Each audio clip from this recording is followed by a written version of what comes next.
नमस्कार। तो आज हम आपको मिलाने जा रहा है पूर्व नगर सेवक समीर जी देसाई। काफ़ी अनुभवी नगर सेवक है समीर देसाई। उनके राजनीतिक प्रयाण 2002 से शुरू हुआ था। तब वो कांग्रेस के पक्ष में थे और 2 बार 2 टर्म्स नगर सेवक भी बन चुका है कांग्रेस की टिकट में। उसके बाद लगभग 2014 में उनकी भाजपा पक्ष में ज्वाइन हुआ और उसके लगभग 2021 तक, वैसे देखा जाएगा तो 2021 26 जनवरी तक आप भाजपा के पक्ष के एक वरिष्ठ नेता थे, मुंबई यूनिट के सेक्रेटरी भी थे। उसके बाद उन्होंने ऐसा समझ लिया कि शिवसेना में ही जन की कल्याण होगा या उनके थ्रू ही जन की कल्याण होगा। इस निर्णय पे आ गए और उन्होंने माननीय मुख्यमंत्री जी उद्धव ठाकरे जी से शिव बंधन बांध के लिया। शिव बंधन बांधते हुए उन्होंने ये शपथ भी लिया था कि आजीवनांत वे शिवसेना के कार्यकर्ता रहेंगे।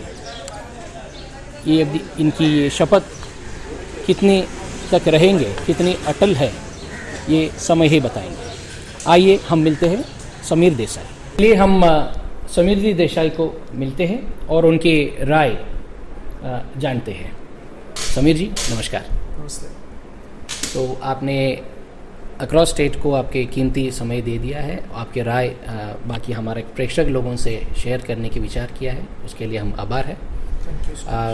काफ़ी राजनीतिक मूवमेंट्स हुआ है बीच में, तो आपसे कुछ सवाल पूछ के हम आपकी कुछ मत जानने के लिए हमारा प्लीज़ गो अहेड। सबसे पहले हमारा ये विचार है कि काफ़ी प्रेशर लोगों की तरफ से ऐसा एक फीलर भी मिला है कि आप काफ़ी अनुभवी है।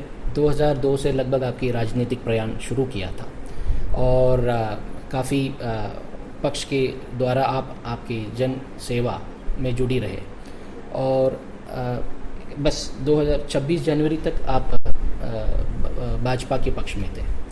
अभी अचानक ऐसे क्या हुआ कि आपको लगा कि ये ही राइट टाइम है और शिवसेना में जुड़ने के लिए और इससे थ्रू ही जन की सेवा होगा? ऐसा कैसा विचार आपके आए? देखिए, मैं 2002 से इलेक्टिव पॉलिटिक्स में सक्रिय रहा हूँ, लेकिन मेरा राजनीतिक प्रवास जो है वो 1985 से चल रहा है।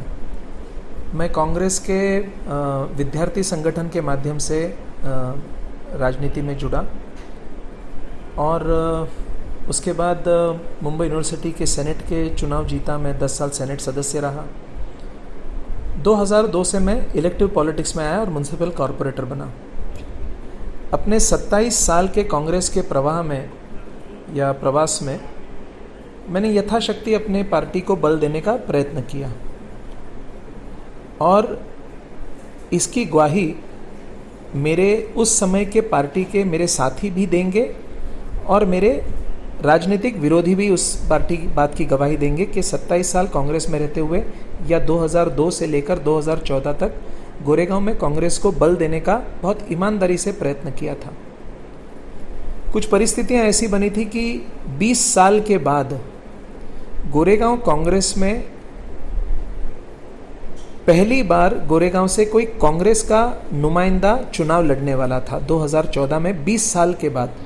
क्योंकि उसके पहले के 20 साल 10 साल ये सीट आरपीआई को दी गई थी और 10 साल ये सीट राष्ट्रवादी को दी गई थी।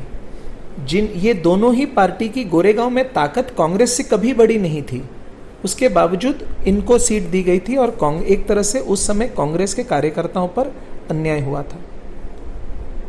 2014 में जब कांग्रेस प्रथम बार गोरेगांव से हाथ की निशानी पर लड़ने वाला था, अलायंस सारे टूट गए थे, तब परिस्थितियां बिल्कुल विपरीत होने के बावजूद हमने पार्टी की श्रेष्ठी से उम्मीदवारी मांगी गोरेगांव के लिए।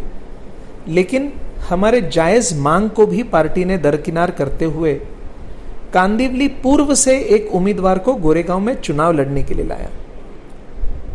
मेरा तब और हमेशा ये मत रहा है कि कार्यकर्ता ये पक्ष का कार्यकर्ता है, ये पक्ष का बंधुआ नहीं है। कि जो आप कुछ भी उनके ऊपर ला दें और वो सहन करें।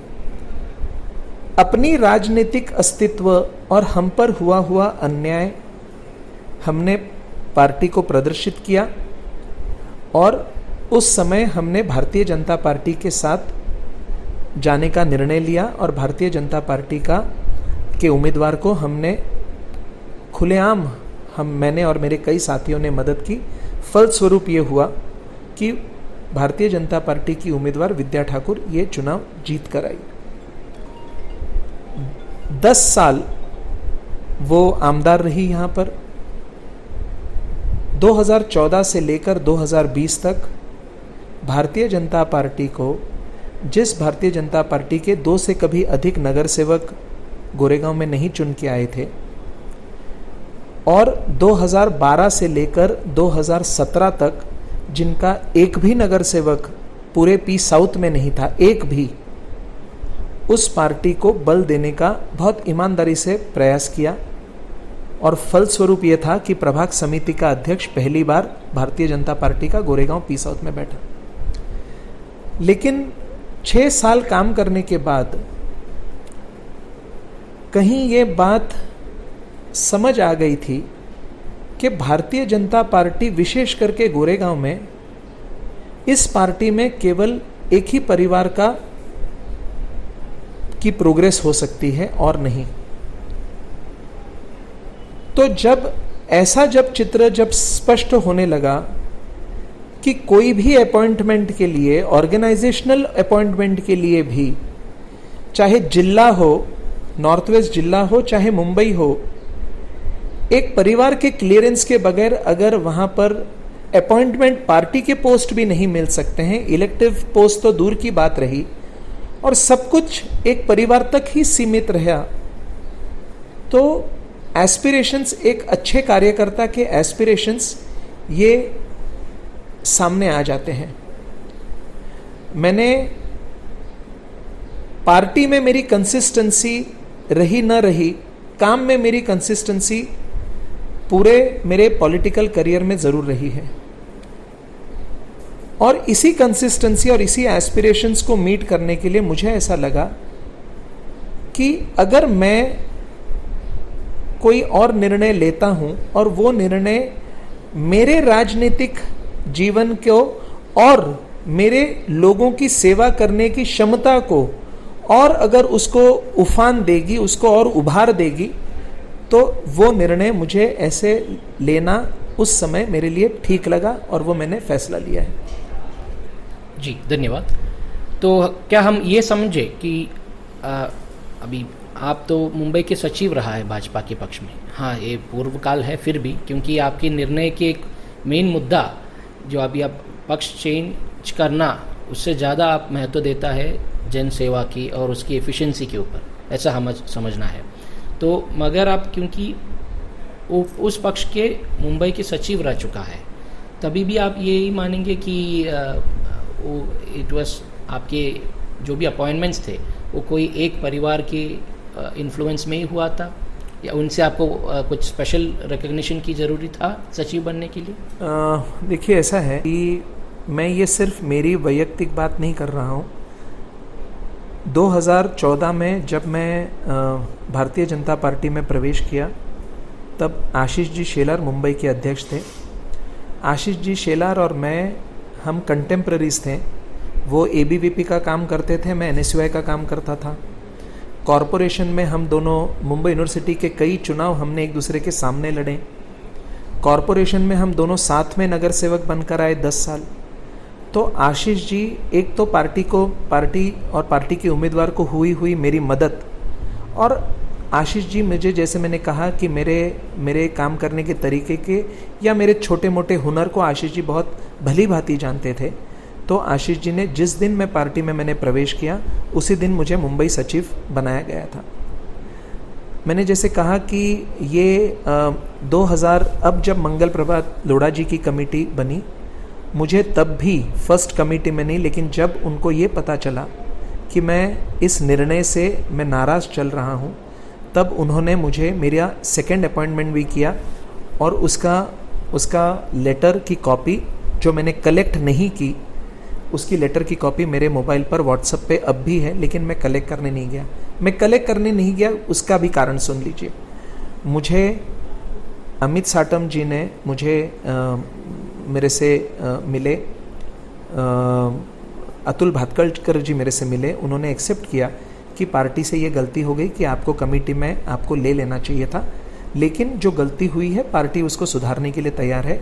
और अकॉर्डिंगली 3 दिन के तहत मेरा अपॉइंटमेंट लेटर बनकर अमित जी ने मेरे को व्हाट्सएप पर भेज दिया और कहा कि आप इसे कंफर्म कर दीजिए तो मैं बाकी के ग्रुप्स में भेजता हूँ। लेकिन क्योंकि तब तक मैंने मन बना लिया था कि मैं शिवसेना में जा रहा हूँ, मुझे अमित जी को या अतुल जी को या पार्टी को एम्बैरेसमेंट में नहीं डालना था कि आपके पार्टी का लेटर भी ले लूं और 4 दिन के बाद आपने मुझे मुंबई कमेटी में अनाउंस कर दिया, सारे पेपरों में छपकर आ गया और उसके बाद वापस मैं किसी और पार्टी में जाऊं। ये मेरा स्वभाव नहीं रहा है।